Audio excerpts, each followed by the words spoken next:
What would you say to a Trump supporter who's like, the country was better off under Trump than it was under Biden? Those 4 years with Biden, everything got worse. 4 years Trump had it. Things stayed the same or got better, even if he inherited something good from Obama. It's not the truth, but I understand why they say that. I'm going you to dispel these things. I mean, I can tell you, no wars.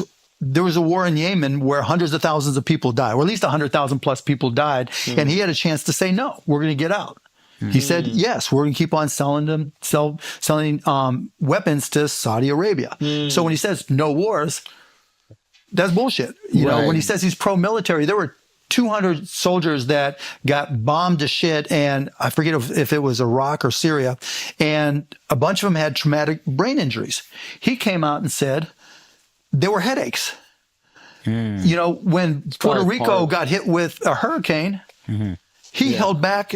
That was funny with the toilet paper. It was funny when he finally got down there. But still, he held back money. He withheld aid. When a hurricane was sweeping through the southeast, he redrew a fucking map to make it look like it was going to go through Alabama. You know, and inflation. So there was a point in time, because I was just reading about this, in 2020, right as the pandemic was starting. And because there was a lot of the demand for oil and gas was falling, Russia and Saudi Arabia got into a price war on oil. And the price of gas just plummeted. And a bunch of the people in the oil industry went to Donald Trump and said, you know MBS at Saudi Arabia. You know Putin, for better or worse. Get them together. And let's make this. And let's reduce production so the price of oil goes up. Now, here's the bargain.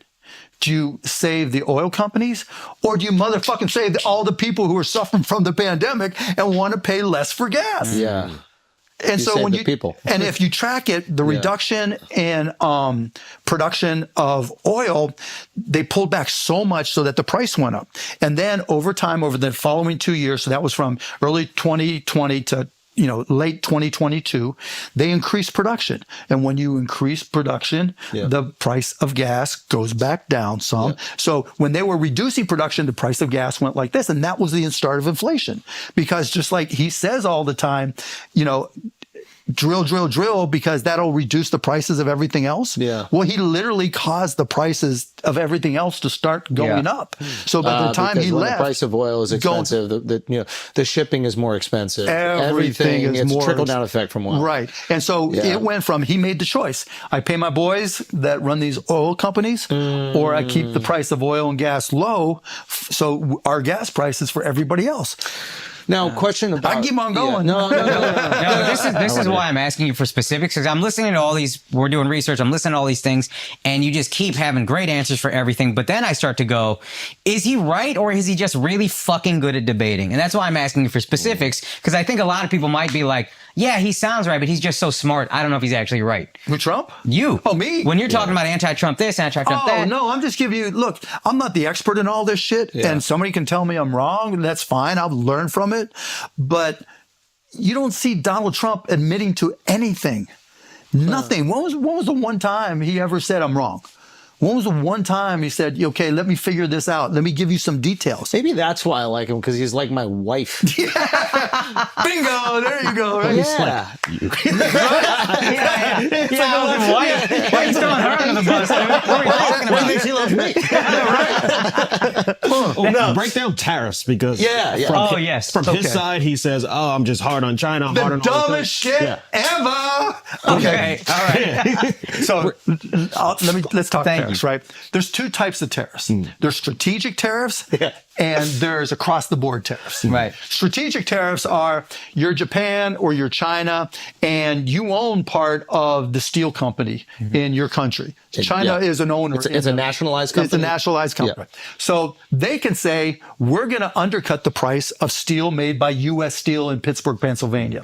So we're going to ship it in at a really reduced price so that we could take business away from U.S. Steel. Their business shrinks. And now if the United States of at America... a loss to the company that's in China, but because it's nationalized, it's at a loss to the government. They don't care. They take away our market share. Bing, bing, now bing, we're bing, fucked bing, up. bing, bing, you bing. put a tariff on them so that they don't attack. That's warfare. Right. So it's, it's that way. You put a tariff on them, then U.S. companies will be like, well, it's still more expensive to go to them. So it's not but affecting it's also us. it has to be strategic, because U.S. Steel, if we can't make steel in this country, if something happens with the military, then we're fucked. So it makes perfect sense. Those are the tariffs that Biden kept in place. Those types of strategic. Because they protect us geopolitically. They also protect the businesses, but they don't allow another country to get some sort of advantage on us in an incredibly important marketplace for our protection. Bingo.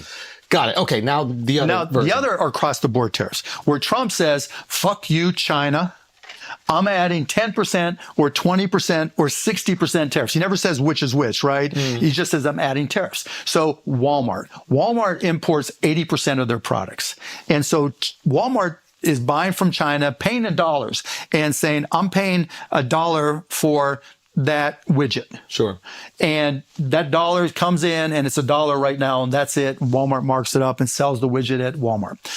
Tariff, it comes in, it gets to the United States. When it comes across the border, there's a 10% tariffs. The Border Patrol says, there's a 10% tariff on it. Walmart, you have to pay 10% of that dollar. You have to pay me a dime for every one of these widgets that come in.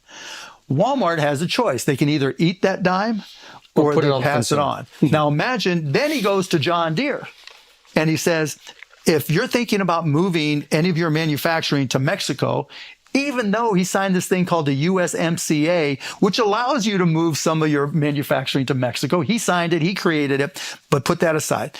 He says to them, okay, we're going to give you a 200% tariff for anything that you make that you then import. Tractors, let's say. So think about That's if John Deere moved their factories to another country. Even just a portion of them.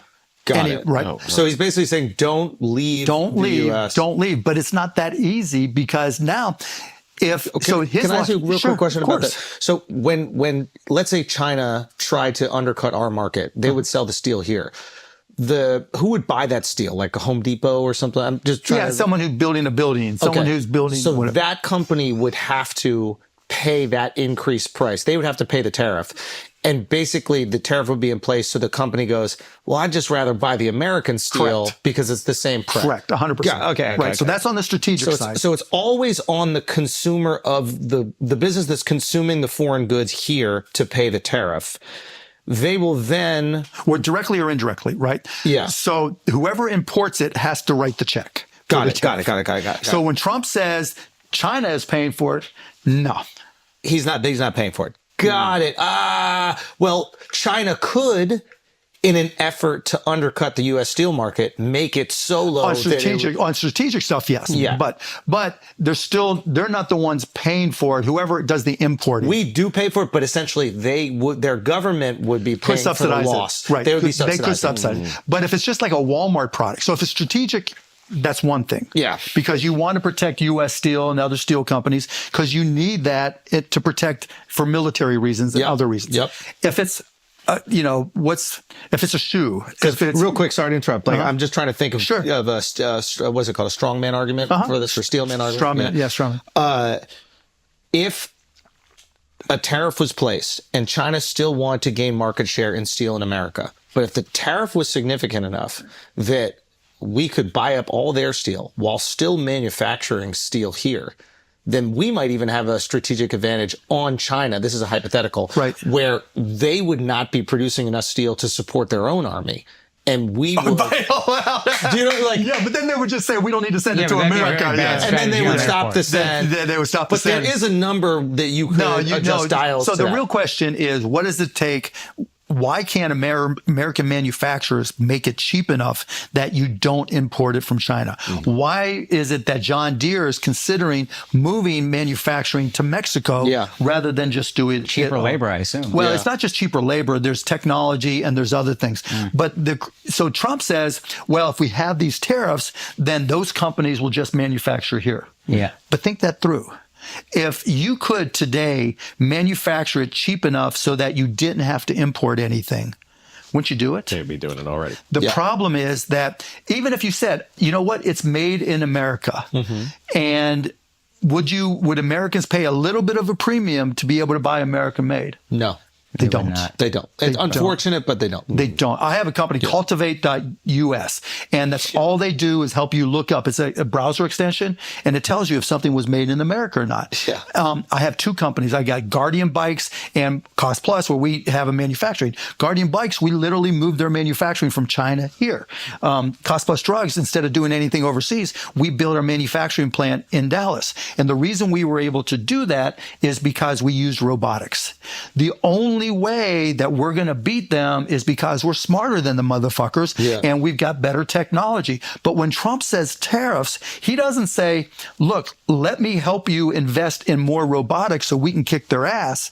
Because that you would agree with. Yeah, that I would agree with. Yeah. That's what Harris is saying. That's why she said the other day when in Pittsburgh, we are going to invest in new technologies. AI is critical for us being able to compete militarily and otherwise. But Donald says, if you move anything at all, even if it's best for your business, there'll be punitive measures. There'll be punitive measures. But I understand the concern and why that is an effective strategy for American voters. Because if you're somebody from like Detroit and you watch the auto industry leave Detroit, right?